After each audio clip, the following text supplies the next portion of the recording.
नमस्कार। आज की कहानी है सूरदास की झोपड़ी।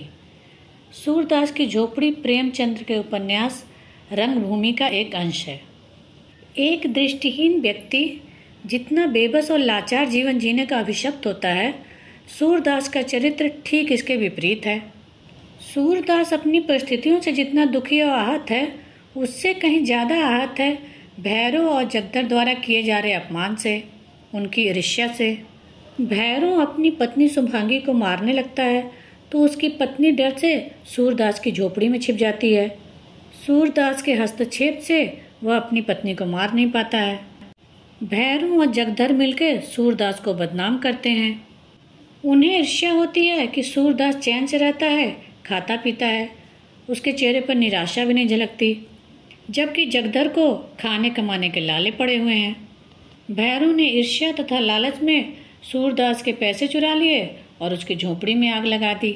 सूरदास के चरित्र का वर्णन प्रेमचंद ने इस अंश में किया है।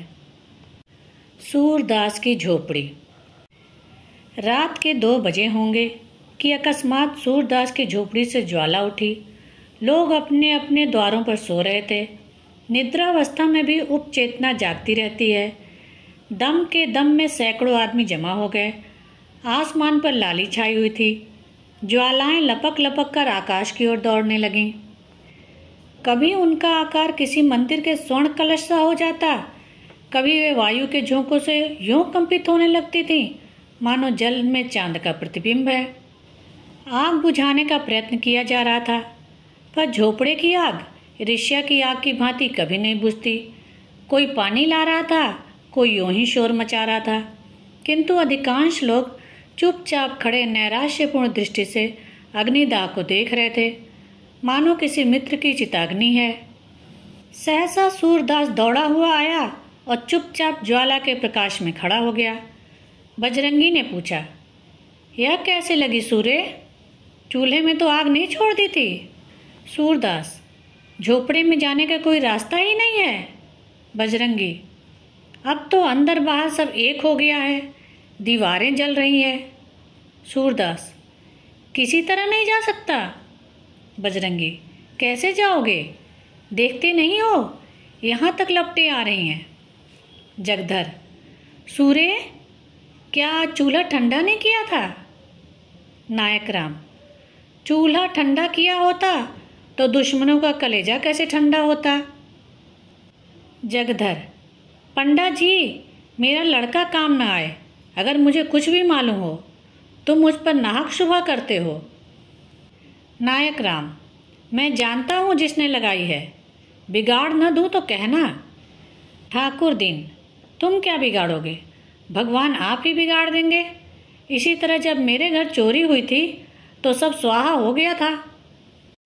जगधर, जिसके मन में इतनी खुटाई हो, भगवान उसका सत्यानाश कर दे। सूरदास, अब तो लपट नहीं आती। बजरंगी, हाँ, फूस जल गया, अब धरन जल रही है। सूरदास, अब तो अंदर जा सकता हूँ। नायक राम, अंदर तो जा सकते हो पर बाहर नहीं निकल सकते। अब चलो आराम से सो रहो। जो होना था सो हो गया, पछताने से क्या होगा। सूरदास, हाँ, सो रहूँगा, जल्दी क्या है। थोड़ी देर में रही सही आग भी बुझ गई।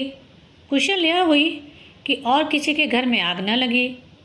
सब लोग इस दुर्घटना पर आलोचनाएं करते हुए विदा हुए। सन्नाटा छा गया, किंतु सूरदास अब भी वहीं बैठा हुआ था। उसे झोपड़े के जल जाने का दुख न था, बर्तन आदि के जल जाने का भी दुख न था। दुख था उस पोटली का, जो उसकी उम्र भर की कमाई थी, जो उसके जीवन की सारी आशाओं की आधार थी, जो उसकी सारी यातनाओं और रचनाओं का निष्कर्ष थी। इस छोटी सी पोटली में उसका, उसके पितरों का और उसके नाम लेवा का उद्धार संचित था। यही उसके लोक और परलोक, उसकी दीन दुनिया का आशा दीपक थी। उसने सोचा, पोटली के साथ रुपए थोड़े ही जल गए होंगे। अगर रुपए पिघल भी गए होंगे तो चांदी कहाँ जाएगी। क्या जानता था कि आज यह विपत्ति आने वाली है, नहीं तो यहीं न सोता। पहले तो कोई झोपड़ी के पास आता ही नहीं, और अगर आग लगाता भी तो पोटली को पहले ही निकाल लेता। सच तो यह है कि मुझे यहाँ रुपए रखने ही ना चाहिए थे, पर रखता कहाँ। मोहल्ले में ऐसा कौन है जिसे रखने को देता। हाय, पूरे 500 रुपये थे, कुछ पैसे ऊपर हो गए थे। क्या इसी दिन के लिए पैसे पैसे बटोर रहा था। खा लिया होता तो कुछ तस्कीन होती। क्या सोचता था और क्या हुआ। गया जाकर पितरों को पिंडा देने का इरादा किया था, अब उनसे कैसे गला छूटेगा। सोचता था कहीं मिठुआ की सगाई ठहर जाए तो कर डालूं, बहू घर में आ जाए तो एक रोटी खाने को मिले। अपने हाथों ठोक ठोक कर खाते एक जुग बीत गया। बड़ी भूल हुई। चाहिए था कि जैसे जैसे हाथ में रुपए आते एक एक काम पूरे करता जाता। बहुत पांव फैलाने का यही फल है। उस समय तक रात ठंडी हो चुकी थी। सूरदास अटकल से द्वार की ओर झोपड़े में घुसा, पर 2-3 पग के बाद एकाएक पांव भूबल में पड़ गया। ऊपर राख थी लेकिन नीचे आग। तुरंत पांव खींच लिया और अपनी लकड़ी से राख को उलटने पलटने लगा, जिससे नीचे की आग भी जल्द राख हो जाए। आधे घंटे में उसने सारी राख नीचे से ऊपर कर दी और तब फिर डरते डरते राख में पैर रखा। राख गर्म थी पर असह्य न थी। उसने उसी जगह की सीध में राख को टटोलना शुरू किया जहाँ छप्पर में पोटली रखी थी। उसका दिल धड़क रहा था। उसे विश्वास था कि रुपए मिले या न मिले, पर चांदी तो कहीं नहीं गई होगी। सहसा वो उछल पड़ा। कोई भारी चीज़ हाथ लगी, उठा लिया, पर टटोल कर देखा तो मालूम हुआ कि ईंट का टुकड़ा है। फिर टटोलने लगा जैसे कोई आदमी पानी में मछलियाँ टटोले। कोई चीज़ हाथ न लगी। तब तो उसने नैराश्य की उतावली और अधीरता के साथ सारी राख छान डाली। एक एक मुट्ठी राख हाथ में लेकर देखी। लोटा मिला, तवा मिला, किंतु पोटली न मिली। उसका वह पैर जो अब तक सीढ़ी पर था फिसल गया और अब वह अथाह गहराई में जा पड़ा। उसके मुंह से सहसा एक चीख निकल आई। वह वहीं राख पर बैठ गया और बिलख बिलख कर रोने लगा। यह फूस की राख न थी, उसकी अभिलाषाओं की राख थी। अपनी बेबसी का इतना दुख उसे कभी न हुआ था। तड़का हो गया। सूरदास अब राख के ढेर को बटोर कर एक जगह कर रहा था। आशा से ज्यादा दीर्घजीवी और कोई वस्तु नहीं होती। उसी समय जगधर आकर बोला, सूर्य, सच कहना, तुम्हें मुझ पर तो शुभा नहीं है। सूर्य को शुभा तो था, पर उसने इसे छिपा कर कहा, तुम्हारे ऊपर क्यों शुभा करूंगा, तुमसे मेरी कौन सी अदावत थी। जगधर, मोहल्ले वाले तुम्हें भड़काएंगे, पर मैं भगवान से कहता हूँ मैं इस बारे में कुछ नहीं जानता। सूरदास, अब तो जो होना था हो चुका। कौन जाने किसी ने लगा दी या किसी की चीलम से उड़कर लग गई। यह भी हो सकता है कि चूल्हे में आग रह गई हो। बिना जाने बुझे किस पर शुभा करूं। जगधर, इसी से तुम्हें चिता दिया कि कहीं सुबह में मैं भी न मारा जाऊं। सूरदास, तुम्हारी तरफ से मेरा दिल साफ है। जगधर को भैरों की बात से अब विश्वास हो गया कि यह उसी की शरारत है। उसने सूरदास को रुलाने की बात कही थी, उस धमकी को इस तरह पूरा किया। वह वहां से सीधे भैरों के पास गया। वह चुपचाप बैठा नारियल का हुक्का पी रहा था, पर मुख से चिंता और घबराहट झलक रही थी। जगधर को देखते ही बोला, कुछ सुना? लोग क्या बातचीत कर रहे हैं? जगधर, सब लोग तुम्हारे ऊपर शुभा करते हैं। नायक राम की धमकी तो तुमने अपने कानों से सुनी। भैरों, यहाँ ऐसी धमकियों की परवाह नहीं है। सबूत क्या है कि मैंने लगाई? जगधर, सच कहो, तुम्ही ने लगाई है ना? भैरों, हाँ, चुपके से एक दिया सलाई लगा दी। जगधर, मैं कुछ पहले ही समझ गया था, पर तुमने अब बुरा किया। झोपड़ी जलाने से क्या मिला? 2-4 दिन में फिर दूसरी झोपड़ी तैयार हो जाएगी। भैरों, कुछ हो, दिल की आग तो ठंडी हो गई। यह देखो। यह कहकर उसने एक थैली दिखाई जिसका रंग धुएं से काला हो गया था। जगधर ने उत्सुक होकर पूछा, इसमें क्या है? अरे, इसमें तो रुपए भरे हुए हैं। भैरों, यह सुभागी को बहका ले जाने का जरिमाना है। जगधर, सच बताओ, ये रुपए कहाँ मिले? भैरों, उसी झोपड़े में बड़े जतन से धर्म की आड़ में रखे हुए थे। पाजी रोज राहगीरों को ठग ठग कर पैसे लाता था और इसी थैली में रखता था। मैंने गिने हैं, 500 से ऊपर हैं। न जाने कैसे इतने रुपए जमा हो गए। बच्चों को इन्हीं रुपयों की गर्मी थी। अब गर्मी निकल गई। अब देखूं किस बल पर उछलते हैं। बिरादरी को भोज भात देने का सामान हो गया। नहीं तो इस बखत रुपए कहाँ से मिलते? आजकल तो देखते ही हो, बल मटेरों के मारे बिक्री कितनी मंदी है। जगधर, मेरी तो सलाह है कि रुपए उसे लौटा दो। बड़ी मशक्कत की कमाई है, हजम न होगी। जगधर दिल का खोटा आदमी नहीं था, पर इस समय उसने यह सलाह उसे नेक नियति से नहीं, हसद से दी थी। उसे यह असह्य था कि भैरों के हाथ इतने रुपए लग जाएं। भैरों आधे रुपए उसे देता तो शायद उसे तस्कीन हो जाती, पर भैरों से यह आशा न की जा सकती थी। बेपरवाही से बोला, मुझे अच्छी तरह हजम हो जाएगी। हाथ में आए हुए रुपए को नहीं लौटा सकता। उसने तो भीख मांग कर ही जमा किए हैं, गेहूं तो नहीं तौला था। जगधर, पुलिस सब खा जाएगी। भैरों, सूर्य पुलिस में न जाएगा, रो धोकर चुप हो जाएगा। जगधर, गरीब की हाय बड़ी जानलेवा होती है। भैरों, वह गरीब है? अंधा होने से ही गरीब हो गया? जो आदमी दूसरों की औरतों पर डोरे डाले, जिसके पास सैकड़ों रुपए जमा हो, जो दूसरों को रुपए उधार देता हो, वह गरीब है? गरीब जो कहो तो हम तुम हैं। घर में ढूंढाओ, एक पूरा रुपया न निकलेगा। ऐसे पापियों को गरीब नहीं कहते। अब भी मेरे दिल का कांटा नहीं निकला। जब तक उसे रोते ना दुखूंगा, यह कांटा न निकलेगा। जिसने मेरी आबरू बिगाड़ दी, उसके साथ जो चाहे करूं, मुझे पाप नहीं लग सकता। जगधर का मन आज खोंचा लेकर गलियों में चक्कर लगाने में न लगा। छाती पर सांप लौट रहा था। इसे दम के दम में इतने रुपए मिल गए, अब मौज उड़ाएगा। तकदीर इस तरह खुलती है। यहाँ कभी पड़ा हुआ पैसा भी न मिला। पाप पुण्य की कोई बात नहीं। मैं ही कौन दिन भर पुण्य किया करता हूँ। दमड़ी छद्दाम कौड़ियों के लिए टेनी मारता हूँ, बाट खोटे रखता हूँ, तेल की मिठाई को घी की कहकर बेचता हूँ। ईमान गंवाने पर भी कुछ नहीं लगता।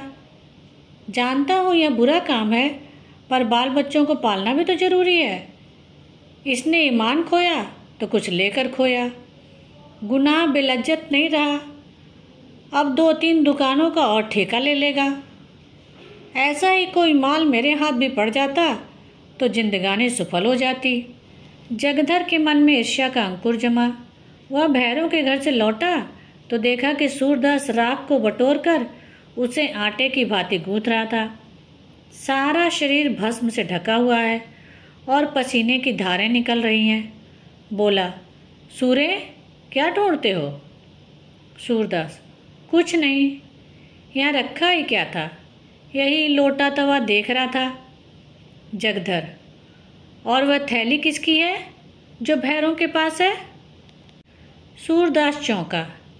क्या इसीलिए भैरव आया था? जरूर यही बात है। घर में आग लगाने के पहले रुपए निकाल लिए होंगे। लेकिन अंधे भिखारी के लिए दरिद्रता इतनी लज्जा की बात नहीं है जितना धन। सूरदास जगधर से अपनी आर्थिक हानि को गुप्त रखना चाहता था। वह गया जाकर पिंडदान करना चाहता था, मिठुआ का ब्याह करना चाहता था, कुआं बनवाना चाहता था, किंतु इस ढंग से कि लोगों को आश्चर्य हो कि इसके पास रुपए कहाँ से आए। लोग यही समझें कि भगवान दीनजनों की सहायता करते हैं।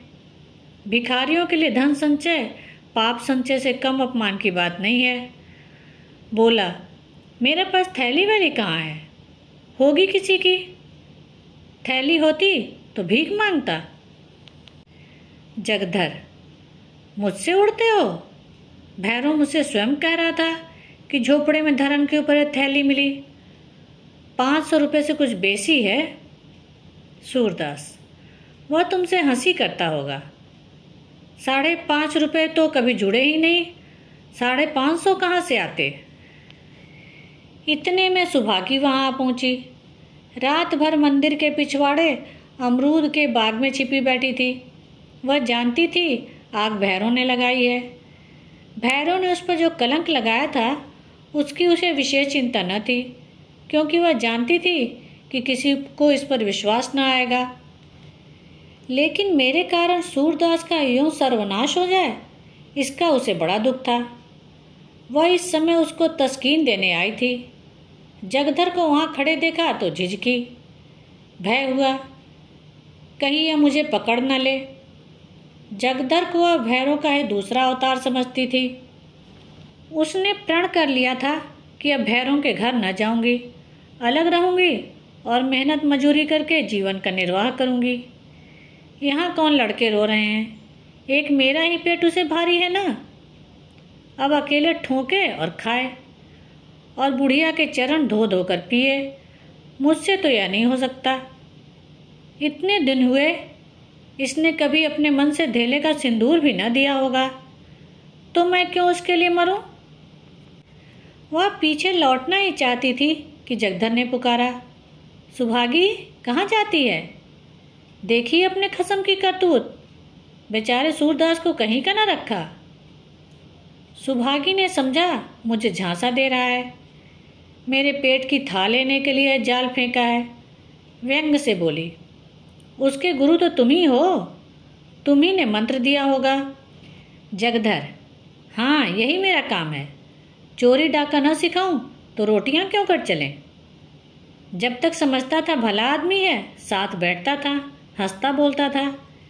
लेकिन आज से कभी उसके पास बैठते देखा तो कान पकड़ लेना। जो आदमी दूसरे के घर में आग लगाए, गरीबों के रुपए चुरा ले जाए, वह अगर मेरा बेटा भी हो तो उसकी सूरत न देखूं। सूरदास ने न जाने कितने जतन से 500 रुपये बटोरे थे, वह सब उड़ा ले गया। कहता हूँ लौटा दो तो लड़ने पर तैयार होता है।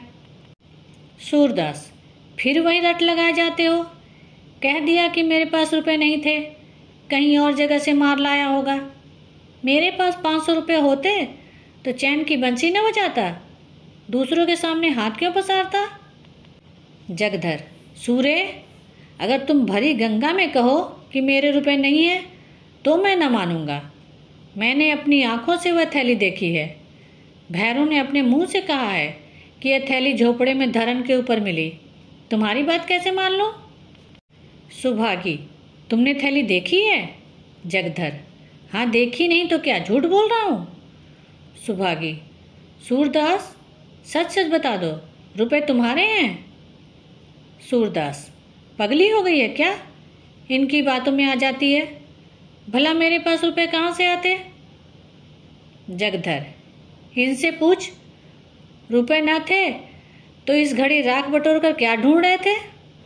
सुभागी ने सूरदास के चेहरे की तरफ अन्वेषण की दृष्टि से देखा। उसकी उस बीमार की सी दशा थी जो अपने प्रियजनों की तस्कीन के लिए अपनी असह्य वेदना को छिपाने का असफल प्रयास कर रहा हो। जगधर के निकट आकर बोली, रुपए जरूर थे, इसका चेहरा कह देता है। जगधर, मैंने थैली अपनी आंखों से देखी है। सुभागी, अब चाहे वह मुझे मारे या निकाले, पर रहूंगी उसी के घर। कहाँ का थैली को छिपाएगा, कभी तो मेरे हाथ लगेगी। मेरे ही कारण इस पर यह विपत पड़ी है, मैंने ही उजाड़ा है, मैं ही बसाऊंगी। जब तक इसके रुपए न दिला दूंगी मुझे चैन न आएगा। यह कहकर वह सूरदास से बोली, तो अब रहोगे कहाँ? सूरदास ने यह बात न सुनी। वह सोच रहा था, रुपए मैंने ही तो कमाए थे, क्या फिर नहीं कमा सकता? यही न होगा, जो काम इस साल होता वह कुछ दिनों के बाद होगा। मेरे रुपए थे ही नहीं, शायद उस जन्म में मैंने भैरों से रुपए चुराए होंगे, यह उसी का दंड मिला। मगर बेचारी सुभागी का अब क्या हाल होगा। भैरव उसे अपने घर में कभी न रखेगा। बेचारी कहाँ मारी मारी फिरेगी। यह कलंक भी मेरे सिर लगना था, कहीं का ना हुआ। धन गया, घर गया, आबरू गई। जमीन बच रही, यह भी न जाने जाएगी या बचेगी। अंधापनी क्या थोड़ी भी पत्ती कि नित्य ही एक न एक चपत पड़ती रहती है। जिसके जी में आता है 4 खोटी खरी सुना देता है। इन दुखजनक विचारों से मर्माहत सा होकर वह रोने लगा। सुभागी जगदर के साथ भैरव के घर की ओर चली जा रही थी और यहाँ सूरदास अकेला बैठा हुआ रो रहा था। सहसा वह चौंक पड़ा। किसी ओर से आवाज आई, तुम खेल में रोते हो? मिठुआ घीसू के घर से रोता चला आता था। शायद घीसू ने मारा था। इस पर घीसू उसे चिढ़ा रहा था। खेल में रोते हो? सूरदास कहाँ तो नैराश्य, ग्लानि, चिंता और क्षोभ के अपार जल में गोते खा रहा था, कहाँ यह चेतावनी। सुनते ही उसे ऐसा मालूम हुआ किसी ने उसका हाथ पकड़कर किनारे पर खड़ा कर दिया। वाह, मैं तो खेल में रोता हूँ, कितनी बुरी बात है। लड़के भी खेल में रोना बुरा समझते हैं, रोने वाले को चिढ़ाते हैं। और मैं खेल में रोता हूँ? सच्चे खिलाड़ी कभी नहीं रोते। बाजी पर बाजी हारते हैं, चोट पर चोट खाते हैं, धक्के पर धक्के सहते हैं, पर मैदान में डटे रहते हैं। उनकी त्योरियों पर बल नहीं पड़ते, हिम्मत उनका साथ नहीं छोड़ती। दिल पर मालिन्य के छींटे भी नहीं आते, न किसी से जलते हैं न चिढ़ते हैं। खेल में रोना कैसा? खेल हंसने के लिए, दिल बहलाने के लिए है, रोने के लिए नहीं। सूरदास उठ खड़ा हुआ और विजय गर्व की तरंग में राख के ढेर को दोनों हाथों से उड़ाने लगा। आवेग में हम उद्दिष्ट स्थान से आगे निकल जाते हैं। वह संयम कहाँ है जो शत्रु पर विजय पाने के बाद तलवार को म्यान में कर ले। एक क्षण में मिठुआ, घीसू और मोहल्ले के 20 लड़के आकर इस भस्म स्तूप के चारों ओर जमा हो गए और मारे प्रश्नों के सूरदास को परेशान कर दिया। उसे राख फेंकते देखकर सबों को खेल हाथ आया। राख की वर्षा होने लगी। दम के दम में सारी राख बिखर गई। भूमि पर केवल काला निशान रह गया। मिठुआ ने पूछा, दादा अब हम रहेंगे कहाँ? सूरदास, दूसरा घर बनाएंगे। मिठुआ, और कोई फिर आग लगा दे? सूरदास, तो फिर बनाएंगे। मिठुआ, और फिर लगा दे? सूरदास, तो फिर बनाएंगे। मिठुआ, और कोई 1000 बार लगा दे? सूरदास, तो हम 1000 बार बनाएंगे। बालकों को संख्याओं में विशेष रुचि होती है। मिठुआ ने फिर पूछा, और जो कोई 100 लाख बार लगा दे? सूरदास ने उसी बालोचित सरलता से उत्तर दिया, तो हम भी 100 लाख बार बनाएंगे। कहानी सुनने के लिए धन्यवाद। मेरे चैनल को लाइक, शेयर और सब्सक्राइब करें।